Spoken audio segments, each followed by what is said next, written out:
Bagaimana caranya menyampaikan berita ini kepada orang lain, kepada hamba Allah, kepada orang kafir, dan ini harus disampaikan. Saat Nabi sedang berpikir gimana cara menyampaikan, maka lewatlah Abu Jahal. Ini Abu Jahal ini musuhnya Nabi. Abu Jahal lewat. Dia pun bertanya kepada Nabi Muhammad SAW. Ya Muhammad, apakah ada berita baru? Kebetulan ada, kata Nabi, ada yang harus aku sampaikan. Apakah itu, kata Abu Jahal? Kata Nabi, aku semalam di seorang lewat kata.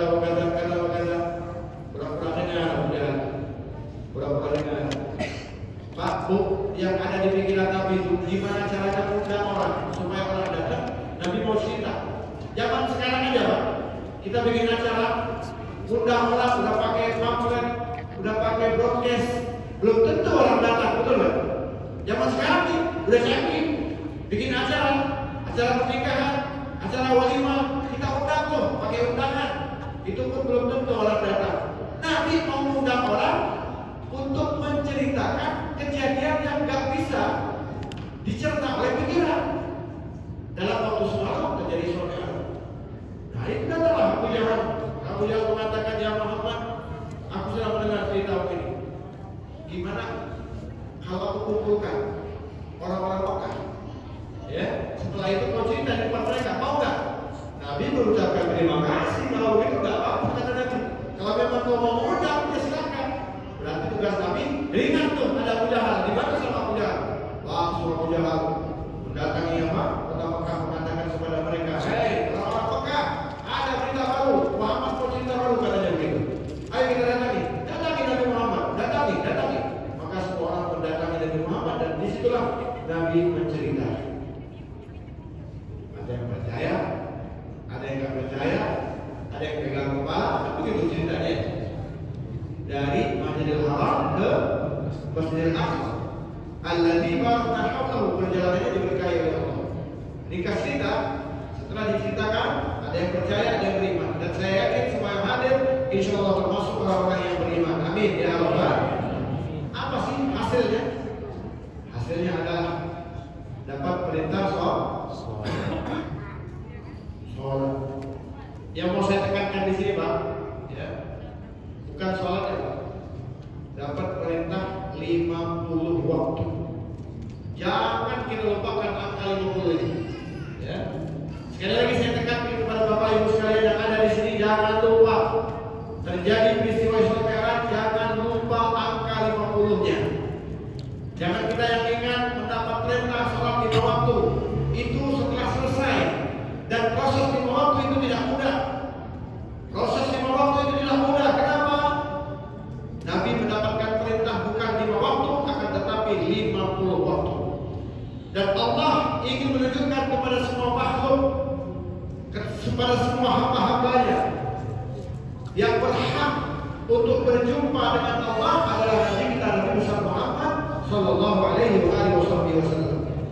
Yang mau saya bahas angka 50. Kenapa bisa menjadi 5? Dan ternyata itu adalah atas arahan, atas ide dari Nabi Musa alaihissalam yang mengatakan, ya Muhammad, apa yang kau dapat? Ini Nabi Musa ini kayak Rasulullah, pengen tahu aja. Kata Nabi, aku dapat perintah 50. Coba minta keringanan. Kalau kau yang minta pasti akan diberikan oleh Allah. Ini yang perlu kita garis bawahi. Ketika Nabi mendapatkan ide dari Nabi Musa alaihissalam, kalau Nabi tidak memikirkan kita, kalau Nabi tidak ada buat kita umatnya, kalau Nabi tidak sayang kepada kita, kalau Nabi tidak cinta kepada kita, maka Nabi akan mengatakan kepada Nabi Musa, ya Musa, tidak boleh diringankan karena ini adalah perintah Allah. Kalau kata Allah 50, ya 50 waktu.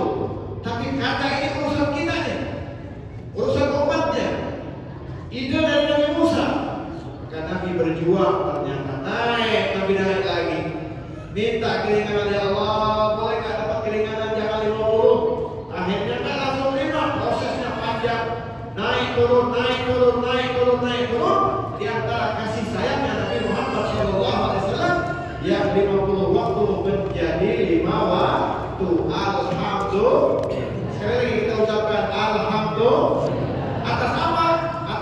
perjuangan Nabi Muhammad sallallahu alaihi. Bapak Ibu yang dirahmati oleh Allah Subhanahu wa taala, kalau di dalam Isra Mi'raj ternyata ada satu perjuangan yang sudah kita lupakan, maka setiap kita mengadakan Isra Mi'raj, kita pun harus berjuang dengan apa-apa yang sudah diperjuangkan oleh Nabi Muhammad sallallahu alaihi wasallam. Nabi berjuang dari angka 50 menjadi 5, maka kita berjuang untuk menjaga yang 5 waktu. Ingat, kita hidup tidak lama, umur kita tidak panjang. Jangan kita menjadi orang yang lalai dan lupa. Silakan kita urusan dunia tidak dilarang, silakan. Urusan kesenangan dunia kita cari dunia, silakan, tidak ada yang melarang. Tapi jangan lupa akhirat. Jangan, kita harus sadar diri bahwasanya hidup kita tidak lama lagi. Dan ingat, semua amal ibadah kita itu akan dipertanggungjawabkan di hadapan Allah Subhanahu wa taala. Dan yang pertama kali ditanya oleh Allah bukan sedekah, bukan puasa, bukan hal-hal yang baik, bukan menyambung silaturahmi, tidak, tapi yang pertama kali ditanya oleh Allah adalah perkara sholat. Maka perintah ini tidak main-main. Saking hebatnya perintah ini diadakan peristiwa Isra Mi'raj, karena ini menunjukkan bahwasanya perkara ini tidak main-main. Inilah hubungan kita dengan Allah. Maka perbaiki sholat kita, jangan sampai kita dilaknat oleh Allah Subhanahu wa taala. Sebagaimana Allah mengancam di dalam Al-Qur'an, fawailun lil musallin, celakalah mereka yang sholat. Yang sholat aja celaka, apalah lagi yang tidak. Saya ulang kalimat ini biar paham ya. Yang sholat aja celaka, apalah lagi yang tidak. Hati-hati, jangan dikira nih, ya, orang baik, belum tentu dia baik di hadapan Allah. Jangan dikira nih, ada orang yang selalu di masjid, belum tentu dia baik di hadapan Allah. Maka jagalah siapakah mereka ini yang dilaknat oleh Allah. Perlu digarisbawahi, fawailul lil musallin, celaka mereka yang sholat. Siapa mereka ini? Alladzina hum an sholatihim sahun. Orang-orang yang lalai di dalam sholatnya, wudunya salah, lengannya di sikunya tidak terkena air wudu misalnya, cara istinjanya salah, kencingnya sudah berdiri sehingga terkena percikan najis.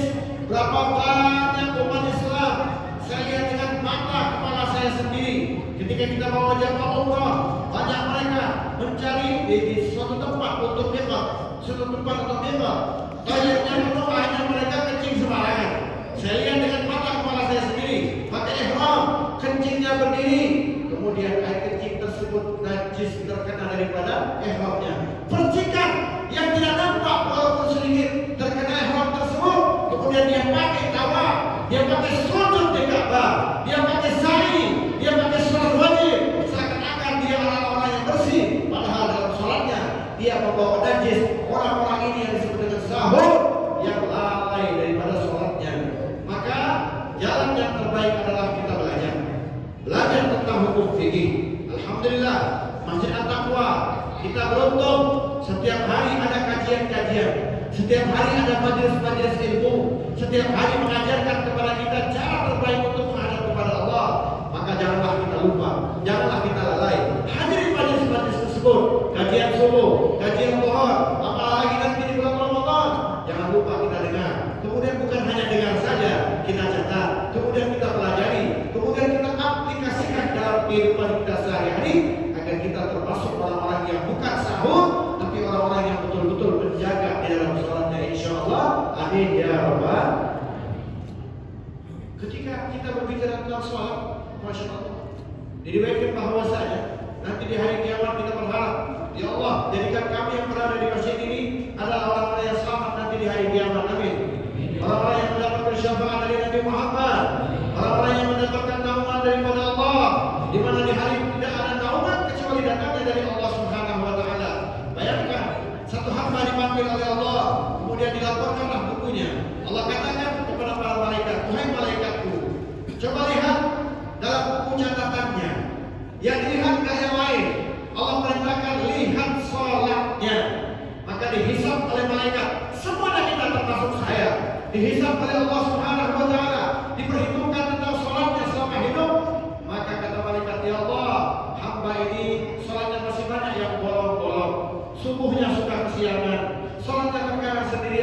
khusyuk. Kadang sholatnya itu ada najisnya, kadang tempatnya tidak suci. Dan banyak sholat lima waktunya yang dilakukan selama hidupnya, banyak yang bolong-bolong. Ya Allah, bagaimana? Kata Allah, kasih sayang Allah khusus untuk kita umat Nabi Muhammad. Allah katakan, coba kau lihat sholat sunnahnya, qobliyah ba'diyahnya, sholat istikharahnya, sholat duhanya, sholat-sholat yang lain-lainnya. Makanya penting Bapak Ibu yang dirahmati oleh Allah, kalau kita sholat di masjid, insya Allah kita akan sanggup ataupun sempat untuk sholat sunnah qobliyah ba'diyah. Tapi kalau di rumah kadang-kadang waktu kita tidak cukup, maka sebaiknya kita belajar untuk sholat lima waktu di masjid. Insya Allah akan terjaga qobliyah dan ba'diyah. Insya Allah. Kalau di rumah kira-kira sempat nggak Pak? Kadang-kadang kita nggak sempat. Baru mau sholat anak kita nangis, baru mau sholat bini kita pegang batal wudu, baru mau sholat ada. Jadi kalau di masjid insya Allah akan terjaga qobliyah ba'diyah. Dan ternyata jangan dianggap remeh, qobliyah ba'diyah dan sunnah-sunnah yang lainnya akan dihisab juga oleh Allah. Untuk apa sunnah ini? Untuk mencukupi kekurangan sholat wajib. Makanya kita diberikan kesempatan oleh Allah di bulan Ramadan, ya, diberikan kesempatan di bulan Ramadan ada yang namanya sholat tarawih. Ini sholat tarawih, hukumnya sunnah apa wajib? Tolong jawab saya, tarawih sunnah apa wajib? Jawab yang jujur, yang keras, sunnah apa wajib? Sholat isya wajib apa sunnah? Tapi yang ramai sunnah apa wajib? Yang semangat sholat isya apa tarawih? Tarawih semangat. Sholat isya nggak semangat, bahkan kadang-kadang ini mau kejar tarawih, ba'diyahnya ditinggalkan. Bahkan kadang-kadang nih, ya Allah, qobliyahnya ketinggalan, ba'diyahnya ketinggalan, yang dikejar tarawihnya. Subhanallah. Jadi kadang-kadang kita ini beramal pakai nafsu namanya itu. Tapi kalau kita betul-betul menjaga tarawih, subhanallah Pak, jangan dianggap enteng tarawih ini. Allah berikan kesempatan untuk kita nih, sholat sunnah, qobliyah, ba'diyah yang kita lakukan itu akan dihisab. Untuk apa tujuannya? Untuk mencukupi kekurangan sholat wajib. Nah makanya di bulan Ramadan banyakin sholat sunnah Pak. Sebab apa? Sholat sunnah di bulan Ramadan pahalanya sama dengan sholat wajib. Saya ulangi ya, sholat sunnah di bulan Ramadan pahalanya sama dengan sholat wajib. Makanya kalau mau tarawih banyakin, jangan kurangin. Maksud saya gimana? Terserah mau berapa rakaat tapi banyakin. Kalau bisa nih, sini tarawih lagi, nggak apa-apa, 2 rakaat juga. Nggak ada larangan, nggak bid'ah, nggak ada larangan karena sholat tarawih itu sunnah, nggak dibatasi. Makanya kita kadang-kadang aneh juga. Rajin tarawih tapi cari nilai yang paling ringan, yang pendek, yang ringkas. Kalau di Mekah tuh Pak, subhanallah, mudah-mudahan saya doakan yang hadir bisa sholat tarawih di Mekah, bisa sholat tarawih di Madinah.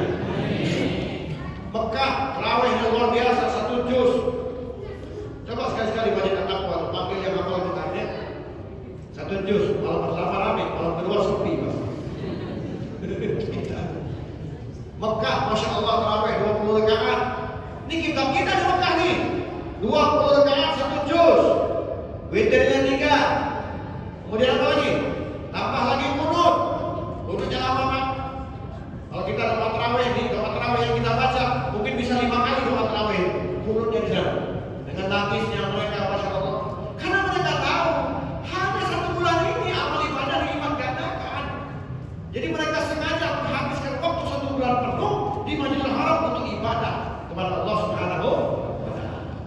Madinah begitu juga pernah terjadi itu di Madinah. Gak tanggung Pak. Tarawih 20, 1 juz Quran, witirnya 11. 11 witirnya, gak tanggung ya. Kok banyak amat? Oh, orang Madinah pandai, cerdas. Ini dulu ya. Ini kejadian dulu, bukan yang sekarang. Pernah terjadi itu di Madinah. Sehingga ditanya ulama-ulama Madinah, kenapa ini memperbuat perkara-perkara yang baru ini, kenapa ini? Kata ulama Madinah, kami gak mau kalah dengan orang Mekah. Kenapa? Di Mekah itu habis tarawih, mereka gak langsung pulang. Mereka tawaf. Kenapa? 1 keliling tawaf sama dengan 1000 keliling. 1 keliling tawaf sama dengan 1000. Makanya mereka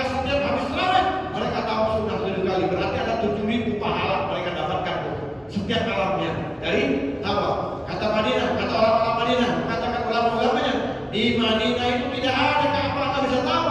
Maka kami akan bersaing dengan orang Mekah. Hanya tambah nilai sholat witirnya. Subhanallah. Mereka berlomba-lomba, bukan mau pamer-pamer, tapi berlomba-lomba memperbanyak amal soleh. Boleh, nggak ada masalah. Indonesia paling hebat, paling top satu dunia. Tarawih 7 menit selesai. Makanya kita harus bangga juga ya di orang Indonesia. Viral 7 menit gimana itu sholatnya? Wallahu, kita nggak nyalain ya, kita nggak nyalain. Itu bukan salah siapa-siapa, salahkan diri kita. Ramadan kesempatan. Bayangin Pak, di antara kasih sayangnya Nabi, ini saya tambah lagi ya, tadi. Waktu tadi Isra Mi'raj Nabi berjuang buat siapa? Buat kita. Ternyata dalam bulan Ramadan ada juga Nabi berjuang yang sering kita lupakan. Waktu suatu hari pas malam tarawih itu Nabi ikut salat. Biasanya Nabi itu di rumah salatnya, tapi hari itu Nabi salatnya di masjid. Wah, sahabat-sahabat semuanya senang. Wah, malam ini berjamaah dengan Nabi salat tarawih. Maka berita ini tersebar. Semalam Nabi salat di masjid. Akhirnya malam besok mereka semuanya menantikan Nabi. Penuh masjid. Sahabat-sahabat yang bertanya, benarkah Nabi datang? Benar. Barangkali malam ini datang. Ramai itu masjid. Nunggulah mereka. Habis sholat isya Nabi nggak datang, nggak sholat. Sahabat nunggu. Nunggu lagi. Sampai mau waktu sahur Pak. Kebayang nggak? Pak, para sahabat nungguin. Kayaknya Nabi nggak keluar, udah mau sahur ini. Nggak keluar Nabi kayaknya. Sudah bubar tuh ceritanya tuh. Sholat subuh, Nabi keluar. Habis sholat subuh, para sahabat bertanya, ya Rasulullah, semalam kami nungguin engkau ya Rasulullah, tapi ternyata engkau tidak datang. Apa jawaban Nabi? Perhatikan jawaban Nabi. Saya tahu kalian datang beramai-ramai nunggu biar saya ikut sholat dengan kalian. Saya tahu kata Nabi, bukan saya tidak tahu. Lalu kenapa engkau tidak datang kata sahabat? Aku khawatir, perhatikan jawaban Nabi. Aku khawatir kalau aku datang semalam, kalau misalnya aku datang semalam, aku khawatir sholat sunnah ini jadi wajib. Itu di antara kasih sayangnya Nabi memikirkan kita yang sunnah aja banyak yang ketinggalan, betul ya? Tarawih di antara kita nih masih banyak yang ketinggalan, masih banyak yang sibuk dengan kerja, masih sibuk di jalan karena macet, gak sempat tarawih, sampai rumah tepat, capek tidur, lewat tuh satu hari tarawih. Banyak yang kayak begitu. Dengan alasan inilah, alasan kerja lah, sampai ada yang sopir angkot, gojek di tengah jalan, gak sempat tarawih.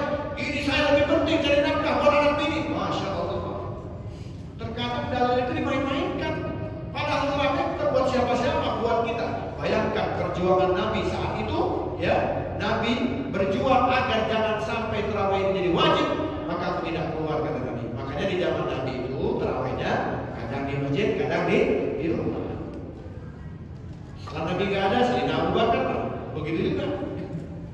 Kadang Sayyidina Abu Bakar jadi khalifah di masjid, kadang-kadang di rumah, tidak digalakkan. Nah, sejak kapan yang tarawih hanya di masjid-masjid? Ternyata sejak zaman Khalifah Sayyidina Umar. Dan itu sempat terjadi perdebatan di antara sahabat-sahabat yang lain marah kepada Sayyidina Umar. Ya Umar, kenapa engkau melakukan yang tidak dilakukan oleh Nabi? Kenapa engkau mengajak kami untuk bersama-sama berjamaah di sini, bersama-sama bertadarus Al-Quran? Kata Sayyidina Umar, itu di sidang tuh Sayyidina Umar, di sidang Sayyidina Umar. Ya. Mereka bukan berdebat, akan tetapi mereka mencari dari mana sumber dalilnya kau berani mengumpulkan kami untuk menganjurkan kami sholat di masjid. Maka Sayyidina Umar menceritakan satu hadis Nabi. Begini punya hadis panjang ya, saya singkat saja. Apakah kalian pernah mendengar setiap masuk bulan Ramadan itu ada malaikat yang tinggalnya di angka, tempatnya paling tinggi, ahli ibadah saja malaikat ini, hari-harinya ibadah saja, patuh sama Allah. Tapi kalau masuk bulan Ramadan, para malaikat ini minta izin sama Allah turun ke bumi untuk ikut beribadah kepada umat Nabi Muhammad SAW. Apakah kalian pernah mendengar hadis ini? Iya, kata sahabat, kami selalu dengar hadis. Kata si Nabi sudah jelas, malaikat ada yang udah di tempat tinggi turun ke sini mau ibadah rame-rame. Loh, kok kita umat Nabi Muhammad tidak mau? Kata Sayyidina Umar. Akhirnya mendengar perkataan ini semua para sahabat, mereka berbondong-bondong sholat tarawih di masjid.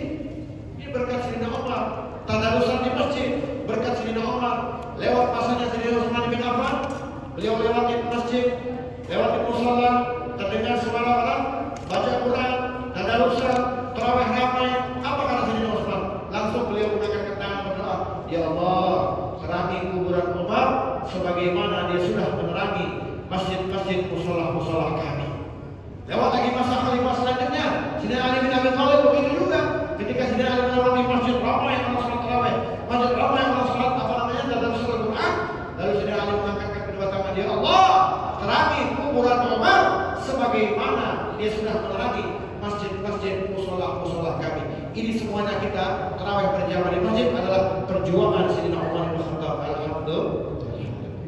Makanya tinggal kita nih, perbaiki dong iman kita, perbaiki dong daripada akhlak kita, perbaiki dong sholatnya kita dengan cara belajar, bertanya. Yang nggak paham, tanyakan kepada yang paham. Kita duduk di majelis ilmu, jangan duduk-duduk saja, jangan hanya mendengar saja, akan tetapi kita duduk di sini, ambil intisarinya, ambil nasihatnya, ambil ilmunya, aplikasikan dalam kehidupan kita, amalkan. Dan ingat ya tentang sholat ini tadi, ketika Allah Subhanahu wa Ta'ala menghisab kita, dilihat sholat sunnahnya, maka kata malaikat, ya Allah, sholat sunnahnya semuanya sudah dihitung, mulai dari dia balik sampai dia meninggal, mulai dari puasa sampai tidak puasa, semuanya sudah dihitung.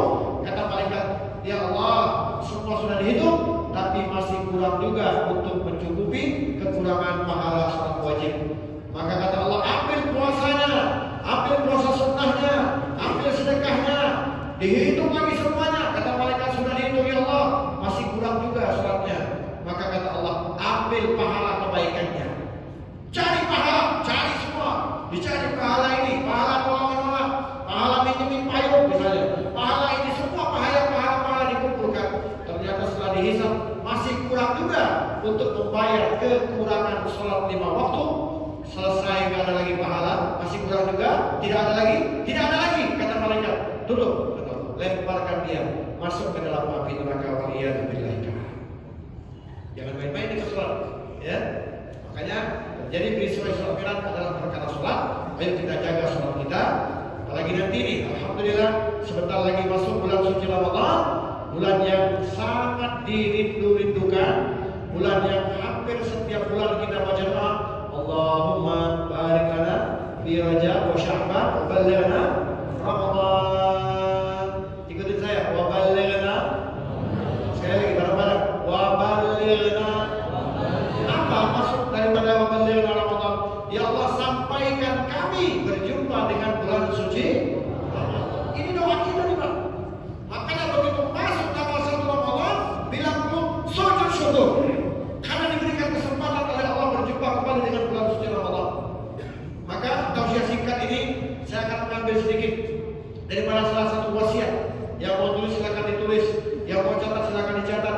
Mudah-mudahan pulang dari sini dapat ilmu yang berkah, insyaallah. Amin ya rabbal. Insyaallah nanti akan disambung oleh Al-Habib Ali Zainal Abidin Al-Kab, insyaallah ya. Jangan pulang dulu, habiskan. Insyaallah kita mendapatkan keberkahan pada malam ini. Amin ya rabbal. Ada wasiat dari seorang ulama besar di kota Madinah. Dan alhamdulillah kita sudah beberapa kali berjumpa beliau dan saat ini belum bisa ketemu karena beliau sakit ya di kota Madinah. Al-Habib Zain bin Ibrahim bin Smith. Beliau memberikan wasiat ketika masuk bulan Ramadan. Tapi sebelumnya saya mau tanya dulu, sudah siap belum untuk bulan Ramadan? Mana jawabannya semua? Sudah siap belum untuk bulan Ramadan? Semangat kan? Insya bulan luar biasa, bulan yang penuh dengan rahmat, bulan yang dinanti-nantikan, dan ini adalah bulan kita umat Nabi Muhammad Sallallahu Alaihi Wasallam. Maka diceritakan dulu orang-orang salaf kita dulu, orang-orang dulu ahli ibadah. Kalau mau masuk bulan Ramadan, Pak, dikumpulkan anak-anaknya. Ya waladi, ya binti, duduk sini. Ditanya satu-satu. Nah, bentar lagi Ramadan nih. Apa yang kau siapkan? Kata anak yang pertama, ya ayah. Wahai ayah, Ramadan tahun ini aku akan mengkhatamkan lebih dari 3 kali khatam Quran. Karena tahun tadi cuma 2, tahun ini harus 3. Oh, semangat nih ceritanya. Bagus, kata ayah. Kamu yang kedua apa? Wahai ayah, Ramadan tahun ini aku akan tidak tinggalkan yang namanya tarawih. Aku akan terus berjamaah. Pokoknya amal baik semua itu yang disiapkan oleh anaknya. Bagus, kata ayah.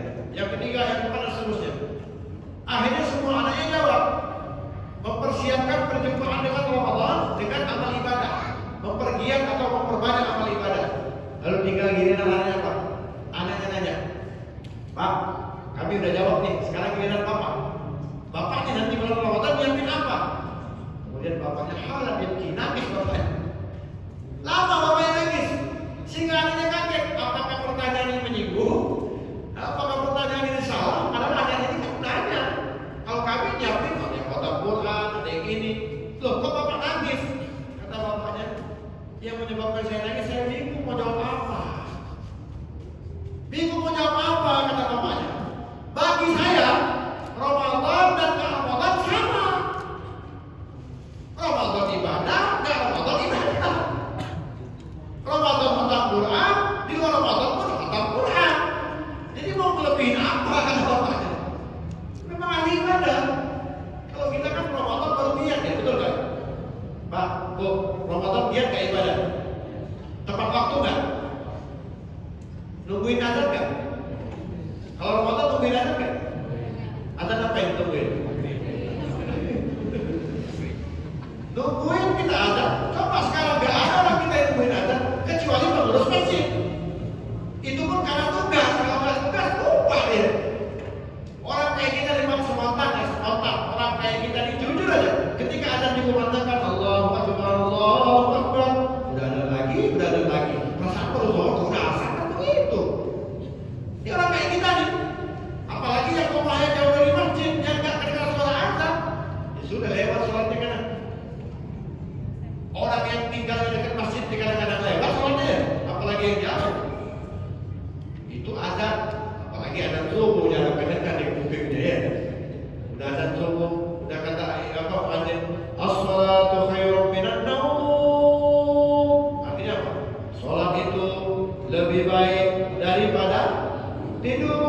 Yang bangun jawab, yang tidur jawab kan? Yang tidur jawab kan? Jawab juga, dibalik tapi an-naum khairun minas shalah. Tidur itu lebih baik daripada sholat. Gak bangun kan? Jadi dia lebih pilih tidur daripada sholat. Ini orang-orang kita itu seperti itu. Nah, maka kita jaga ya. Jaga. Ramadan inilah kesempatan untuk on time di dalam kita beribadah kepada Allah. Makin bayangin, nungguin azan. Satu dunia itu nungguin azan maghrib. Kalau belum pulang ditanyain, ini belum maghrib nih, ayo pulang kan begitu. Jadi pertanyaannya Pak Bu, nungguin azan maghrib, mau makan, mau sholat? Mau makan, mau sholat? Jawabnya jujur, mau makan, mau sholat? Mau makan? Oh iya, Bib, mau batalin puasa kan begitu ya? Ya artinya kita nungguin azan bukan mau ibadah. Mau batalin puasa, betul? Yang kita tunggu itu supaya bisa minum, supaya bisa makan, kan begitu. Ini kasih sayang Allah yang sering kita lupakan, Pak. Kasih sayang Allah yang sering kita lupakan, Bu. Bayangin kita satu dunia nungguin azan maghrib, mau batalin puasa, mau makan, Allah tidak marah. Allah tidak pernah cemburu. Bahkan Allah kasih fasilitas. Apa fasilitasnya? Siapa yang bersegera buka dapat pahala. Bukan hanya itu, Allah tambah lagi. Siapa saja yang berdoa saat buka puasa, doanya diijabah oleh Allah Subhanahu wa taala. Alhamdulillah. Makanya Bu ya, Bu, Pak, mau nanti di Ramadan nih, setiap maghrib tulis doa 30 doa. Jangan dicampur-campur. Hari pertama doanya pas buka, Allahumma laka syukru wa bika amantu wa ala rizqika afdaltu bi rahmatika ya. Ya Allah berikan rezeki yang banyak, yang berkah. Kalau besok catat 30 doa siapkan. Sebab apa? Ini fasilitas dari Allah. Siapa berdoa saat buka puasa, doanya diijabah oleh Allah Subhanahu wa taala. Alhamdulillah. Ini adalah nikmat kita menjadi umat Nabi Muhammad SAW. Makan dapat pahala, bayangin. Makan dapat pahala. Subhanallah. Dapat kesempatan untuk berdoa diijabah oleh Allah. Hanya kita umat Nabi Muhammad yang mendapatkannya. Dan ini semuanya berkat apa? Berkat perjuangan Nabi kita, Nabi besar Muhammad Sallallahu Alaihi Wasallam. Hidup kita teratur, Pak. Ramadan teratur, makan teratur, ibadah teratur, betul kan? Tidur tampak kelihatan kurang, tapi tidurnya nyenyak. Tengah malam Allah bangunkan kita tengah malam. Jam 2, jam 3 bangun.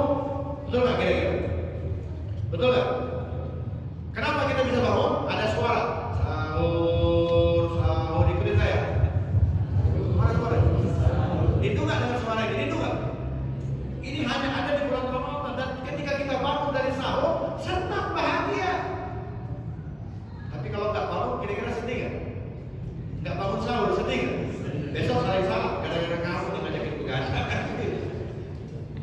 Kayak kita begitu. Bangun sahur itu ya begitu. Senang bangun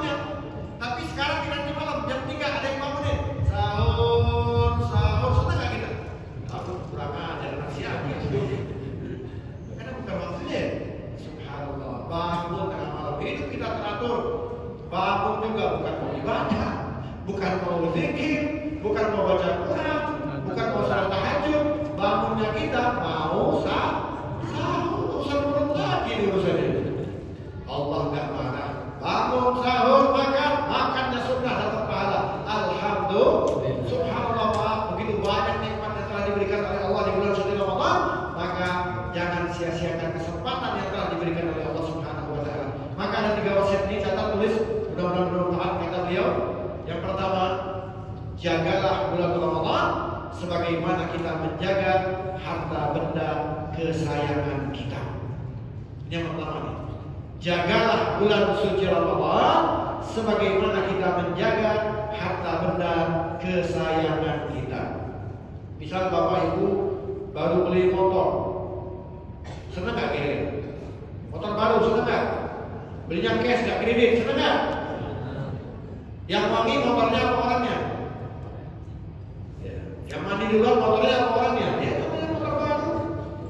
Banyak motor sedikit aja dilap ya baru. Motornya rapi bersih, mobilnya rapi wangi, orangnya kadang-kadang bau iler ya. Orang yang kadang-kadang rambutnya kucel segala macam, hartanya rapi. Uang, kalau nyimpen uang, misalnya ibu-ibu nih dapat uang dari suaminya, disimpan nggak bu? Apa ditaruh aja di atas meja? Nih ada uang 1 juta, ambil nih hadiah. Kira-kira itu uang disimpan atau ditaruh di atas meja? Pasti disimpan di tempat yang tidak tahu, betul nggak kira-kira? Di bapak-bapak nih dapat gajian bulanan misalnya, pas gajian itu langsung ditaruh aja atau disimpan? Disimpan baik-baik. Itu pun kadang-kadang nyimpannya di tempat tersembunyi yang tidak ada satupun orang tahu tempat itu, betul nggak kira-kira? Namanya ini harta kesayangan. Nah maka jagalah Ramadan sebagaimana kita menjaga harta benda kesayangan kita. Karena Ramadan ini nggak main-main. Allah berikan kesempatan hanya 1 bulan saja, dan di situ ada nilai banyak. Bahkan di awalnya adalah rahmat, wa awsatuhu maghfirah, pertengahannya adalah ampunan, wa akhiruhu itqun minan nar, dan di akhirnya adalah pembebasan dari api neraka. Bahkan di situ sholat sunnah, pahala wajib, sholat wajib 70 kali lipat digandakan oleh Allah. Al-Quran yang kita baca Yasin, yahnya 1 huruf, sinnya 1 huruf, dilipat gandakan oleh Allah Subhanahu wa taala. Bahkan kata Sayyidina Umar, kata Sayyidina Abu Bakar, 1 tasbih yang kita baca sama dengan 1000 tasbih. Orang yang bersedekah di bulan Ramadan pahalanya sama dengan sedekah fisabilillah. Ini semua kemuliaan yang kita dapatkan atas perjuangan Nabi Muhammad SAW. Maka janganlah, jangan kita sia-siakan. Yang ada harta dengan harta, yang ada bagi takjil silahkan. Ya, misalkan ada harta kasih, tapi jangan yang jauh-jauh, yang dekat-dekat dulu. Perhatikan jiran-jiran kita dulu, tetangga-tetangga kita dulu. Jangan sampai mereka itu kelaparan, jangan sampai mereka itu tidak sahur, tidak ada makanan.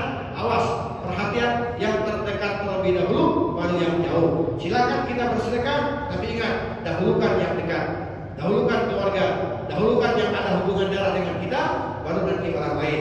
Ini termasuk adalah daripada ajaran Nabi kita, Nabi besar Muhammad Sallallahu Alaihi Wasallam. Khususnya tetangga. Ya. Bikin gorengan lebihin. Gak usah banyak-banyak, 3 atau 4, kasih tuh pakai piring.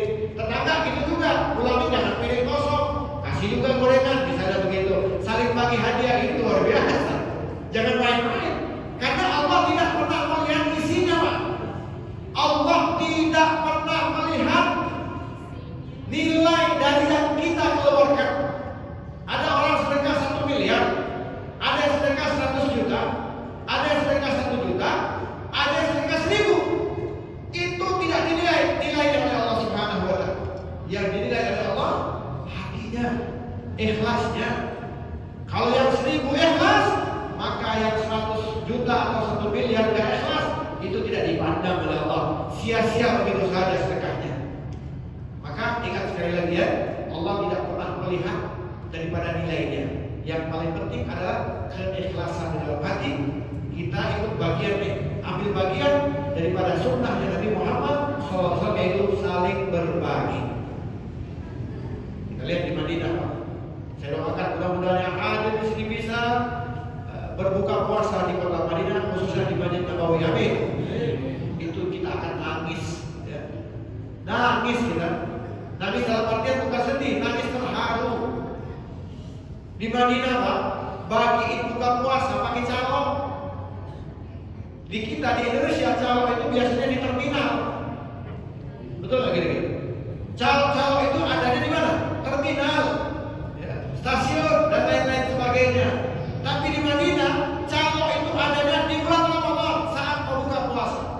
Kita baru mau masuk halaman Masjid Nabawi sudah banyak yang tarik-tarik kita. Ayo Pak, buka di sini. Ayo Pak, buka di sini. Ayo Pak, buka di sini. Mereka bikin stand-stand khusus, bawa dari rumah, bawa piringnya, bawa ininya, bawa itu. Bahkan saya pernah terjadi nih, ya Pak ya, bawa mobil los Pak. Ini saya nggak benar cerita dari orang, saya pribadi saya sendiri mengalaminya. Mobil los Pak. Dalam hati saya nih, kita di orang Indonesia kan bodoh, pengen tahu ya. Wah ternyata di mana di Madinah ada orang jualan takjil juga ternyata. Mobil los Pak, depan hotel, parkir. Begitu dia keluar, dia rapikan semua, dia buka semua, tutup daripada losbak itu dalamnya apa? Dalamnya ada air mineral, ada susu, ada roti, ada kurma, udah dibungkus rapi-rapi sama dia. Saya lihat ada orang datang ambil, nggak bayar.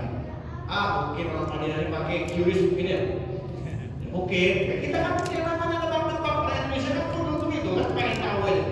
Saya lihat dari lobi, kenapa ya orang-orang datang ambil, nggak bayar. Akhirnya saya keluar dari situ, saya deketin. Yang anehnya lagi bagi saya aneh, wallah aneh. Kenapa? Ketika orang itu ngambil, udah selesai ngambil, masukin dalam kantong kresek, yang ucapin terima kasih bukan yang ngambil, yang ngasih. Kata yang ngasih, jazakallahu khairan katsir. Kemarin gitu ya, dalam mimpi, kok yang ngasih terima kasih? Apakah saya mimpi kata saya? Akhirnya saya lihat sama orang ini, dipanggil, ya khud, halal. Maksudnya ambil, halal, gak bayar. Bener nih, saya halal. Wow, gak ambil lagi lah. Akhirnya mereka ngambil susu, roti, kurma. Dipeluk saya, diucapkan jazakallahu khairan katsir. Nangis saya, ya Allah, orang Madinah. Caranya kayak begini ternyata. Ya, ngasih dia terima kasih. Kalau kita di Indonesia yang terima kasih siapa kira-kira? Yang ngasih apa yang dikasih? Yang terima kasihnya yang ngasih apa yang dikasih? Yang dikasih, yang terima kasih nunggu lagi. Orang tak terima kasih kan begitu. Karena kita nunggu nih ucapan terima kasih. Loh kok nggak terima kasih ya? Ya Allah nunggu. Di Madinah kembali, ya kasih terima kasih. Saking banyaknya mereka yang mau ibadah di bulan itu. Subhanallah. Negerinya Nabi kita Nabi besar Muhammad Sallallahu Alaihi Wasallam. Akhirnya ya saya terus terang Pak, ketika saya dapat gratis itu, saya telepon kawan-kawan yang di atas, turun, pada takjil gratis, turun ya orang kita Indonesia gratis dikejar, ya kan? Ambil, ada yang ambil 2 kantong, ada yang ambil 3 kantong, justru dia senang. Ya, subhanallah, inilah keadaan. Kenapa mereka demikian? Karena mereka tahu ya, sedekah di bulan Ramadan berbeda dengan sedekah di luar bulan Ramadan. Maka kita tingkatkan amal ibadah kita di bulan Ramadan dan kita jaga betul-betul sebagaimana kita menjaga harta warisan. Insya Allah kita diselamatkan oleh Allah Subhanahu Wa Taala dan di bulan tersebut kita mendapatkan ladang amal pahala dari Allah Subhanahu Wa Taala. Amin ya Rabbal. Yang kedua, menjaga malam-malamnya dihidupkan dengan amal ibadah. Maksudnya apa? Itu kan kesempatan Pak, kesempatan buat kita bangun malam. Jangan mikirin perut doa. Sempatkanlah minimal 1 lembar ya kan? Minimal 1 rakaat. Sempatkan, jaga tuh kesempatan kita bisa bangun malam. Ya minimal sholat tahajud atau 1 lembar Quran atau yasin. Misalnya ibu-ibu nih, dia bangun duluan, masak air kan udah lama tuh, bisa 5 menit. Sempatkan waktu 5 menit, sholat 2 rakaat. Bapak-bapak gini juga ketika bangun, ya sempatkanlah ibadah, sempatkan zikir, sempatkan jaga. Karena kesempatan kita bisa bangun dalam kondisi semangat. Bangun malam itu hanya di bulan suci Ramadan. Kalau di luar Ramadan mungkin bangunnya kita terpaksa, ya mungkin karena untuk kamar mandi dan lain sebagainya. Maka kita jaga malam-malam dengan ibadah kepada Allah. Insya Allah kita akan mendapatkan nikmat daripada Allah Subhanahu wa Ta'ala. Yang terakhir, ya, sambut datangnya Ramadan dengan riang gembira. Artinya apa? Dengan mempersiapkan, memperbanyak bekal amal ibadah. Kita sambut, alhamdulillah datang Ramadan. Maka saat inilah kami berjuang untuk beribadah. Kalau Nabi sudah berjuang buat kami umat yang berjuang buat Nabi Muhammad SAW. Ayo kita betul-betul ya kita niatkan ya, daripada tiga wasiat ini. Yang pertama kita jaga Allah, kemudian kita jaga di malam-malamnya untuk ibadah kepada Allah, kemudian yang terakhir kita sambut dengan riang gembira dengan senang.